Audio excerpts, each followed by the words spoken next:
Graça e paz a todos os meus irmãos e minhas irmãs, e convido-os para a leitura do Evangelho segundo Lucas, capítulo 10, versos 38 a 42. Indo eles de caminho, entrou Jesus num povoado, e certa mulher chamada Marta hospedou na sua casa.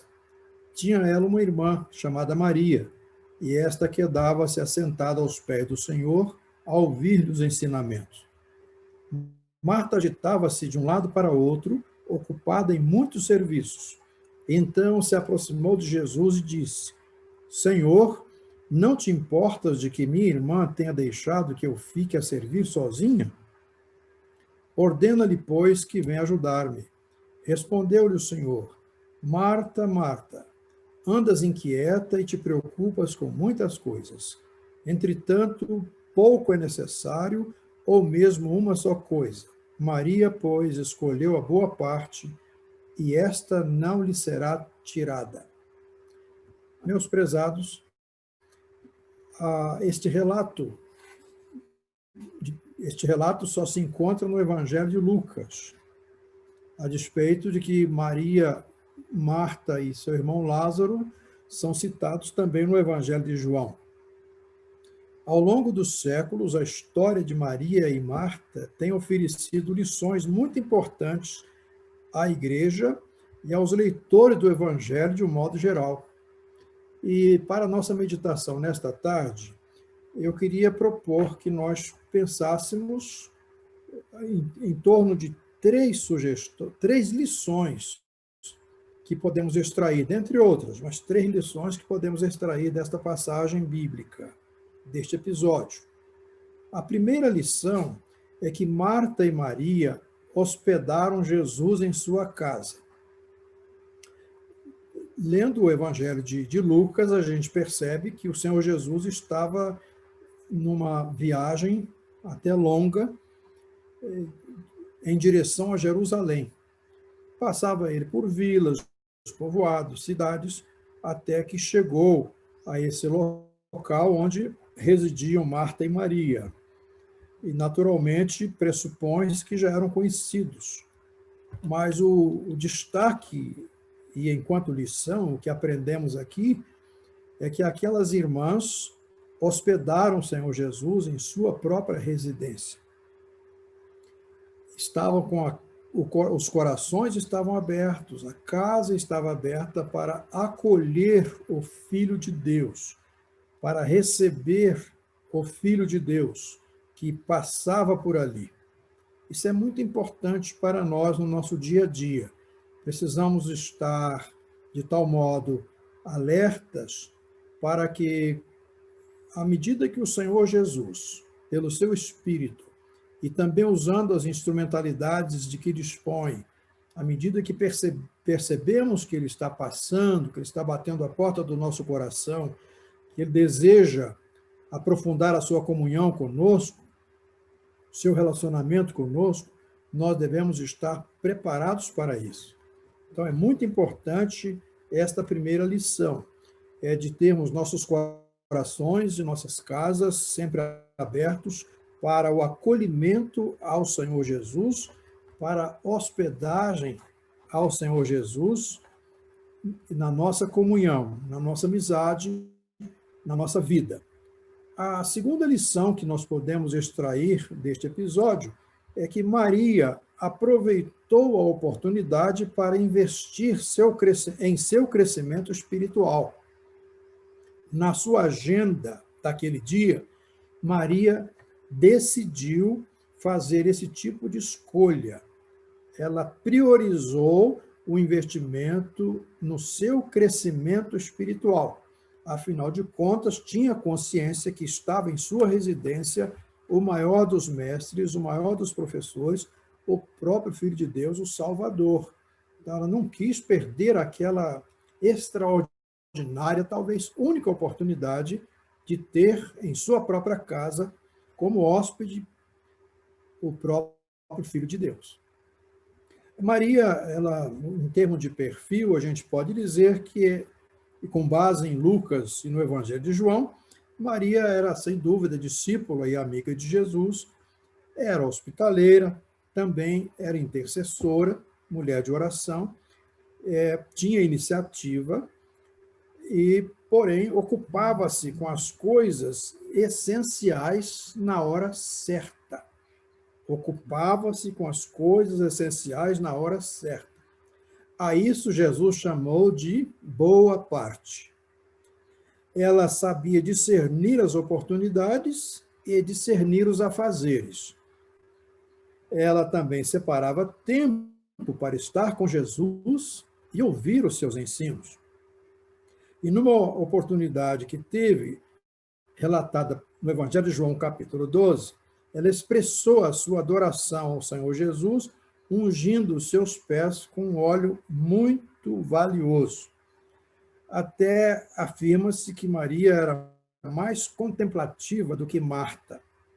Ok, mas a despeito do seu perfil, o que mais nos chama a atenção e se torna uma lição preciosa para nós é que ela sabia priorizar na sua agenda aquele momento de crescimento espiritual aos pés do Senhor. A outra lição nós extraímos da pessoa de Marta. Marta manteve-se excessivamente ocupada com os afazeres domésticos. Essa foi sua agenda para aquele dia. Jesus estava na casa de Maria e Marta. Cada uma daquelas irmãs tinha a sua agenda. E Marta preferiu priorizar na sua agenda cuidar dos afazeres domésticos, naturalmente podemos inferir afazeres que incluíam como tratar o hóspede. Se fosse nos nossos dias, seria o cafezinho, o lanche, uma cama ou rede para descansar, todo o cuidado que pudesse ser prestado ao hóspede. Mas com isso, ela terminou ocupando demasiadamente o seu tempo, ficou até agitada, estressada, podemos dizer, e não teve oportunidade de fazer o que Maria estava fazendo. Então, também era discípula e amiga de Jesus, era hospitaleira, também era intercessora, também era uma pessoa de iniciativa, mas ocupava-se com muitas coisas não essenciais na hora errada. Ela dedicou-se a outras partes, em oposição a Maria, que dedicou-se à boa parte. Ela não desenvolveu a capacidade de discernir e de priorizar oportunidades e afazeres. Permitam-me repetir e grifar. Ela não desenvolveu a capacidade de discernir e priorizar oportunidades e afazeres. No episódio que está relatado por Lucas, demonstrou-se agitada, inquieta e, usando um termo dos nossos dias, podemos falar estressada. Se Maria era mais contemplativa do que Marta, Marta era menos contemplativa do que Maria, evidentemente. Mas não que uma fosse mais crente ou mais cristã do que a outra. Ambas eram mulheres de Deus, serviam ao Senhor. Cada uma, porém, tinha seu próprio temperamento, sua própria personalidade. Então, a gente conclui, com base nessa reflexão, caminhando para uma aplicação prática, que é a necessidade que nós temos de estabelecermos prioridades e equilíbrio na administração da vida. Essa é uma necessidade genérica, geral. Todos temos esse tipo de necessidade. E aí é interessante terminarmos esta meditação fazendo algumas perguntas para nós mesmos. Eu faço para mim, você faz para você, cada um faz essas perguntas para fazer uma autoavaliação da sua vida espiritual e de um modo geral, e a partir então dos resultados dessa autoavaliação e fazendo os ajustes necessários à procura desse equilíbrio. A primeira pergunta é: tenho reconhecido a presença do Senhor no meu caminho? ele está passando todos os dias. Como ele passou lá fisicamente, ele passou lá à porta da casa de Marta e Maria. Mas hoje ele continua passando. Tenho reconhecido a presença do Senhor no meu caminho? Tenho reconhecido a passagem dele no meu caminho? Essa presença, essa passagem que passa por mim, chega até mim, quando leio a Bíblia, quando leio um devocional, quando ouço uma pregação, quando contemplo a natureza, enfim, Deus usa os mais diversos meios para que a sua presença seja perceptível a cada um de nós. Segunda pergunta: tenho acolhido e dado atenção ao Senhor devidamente? Ou a gente não tem tempo para ele? A gente não tem tempo para estar com ele em oração, não tem tempo para estar com ele louvando o nome dele, a gente não tem tempo para refletir sobre a obra das suas mãos, a gente não tem tempo para ouvir o Espírito Santo, o que o Espírito Santo quer falar com a gente. Então, essa pergunta ela é interessante. Tenho eu acolhido e dado atenção ao Senhor devidamente? Ou, se o tempo der, se a agenda permitir, eu vou à igreja ou vou fazer outras coisas. Vai depender do expediente. Primeiro, eu tenho que cuidar das coisas do meu trabalho, da minha família, dos meus amigos, da escola, do estudo, da viagem, das férias. Se der tempo, eu ainda vou ler Bíblia, vou orar, se der tempo. Não é uma prioridade. Eu preciso dar atenção ao Senhor. Maria não perdeu a oportunidade, deu atenção ao Senhor durante aquela visita, enquanto Marta, que não era menos devota do Senhor, ela não soube aproveitar aquela riquíssima oportunidade durante a visita do Senhor Jesus. A terceira pergunta: tenho procurado discernir as oportunidades e os afazeres de organizar minha agenda pessoal e diária de maneira equilibrada? Esta aqui é uma lição preciosa, na aplicação prática preciosa nos dias de hoje, de tanta agitação, de tanto corre-corre, tanta demanda, em dias em que o relógio, as 24 horas são poucas para a gente atender as demandas.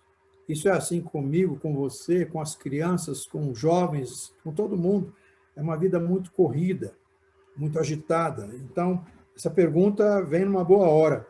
Tenho procurado discernir as oportunidades e afazeres e organizar minha agenda pessoal e diária de maneira equilibrada.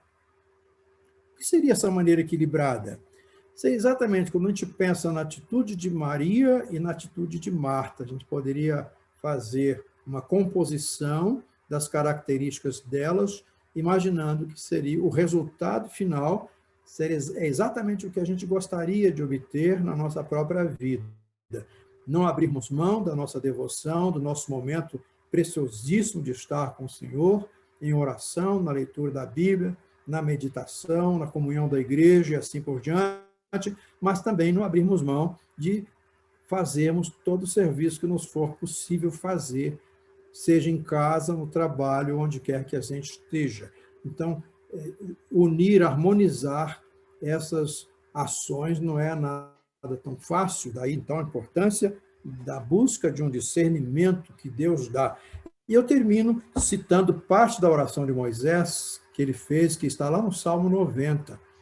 Ele disse assim: ensina-nos a contar os nossos dias para que alcancemos coração sábio. Desejo a você, meu irmão, minha irmã, você profissional de saúde, você que está fazendo um tratamento de saúde, você que é da família do enfermo ou do profissional de saúde, desejo à nossa equipe, a todos nós, que o Senhor Deus nos dê esta graça, a sabedoria para nós podermos, no dia a dia, conseguirmos equilibrar de tal modo as escolhas, as opções, os desenvolvimentos nossos, de tal modo que jamais deixemos de optar pela boa parte. Que Deus assim nos abençoe e amém.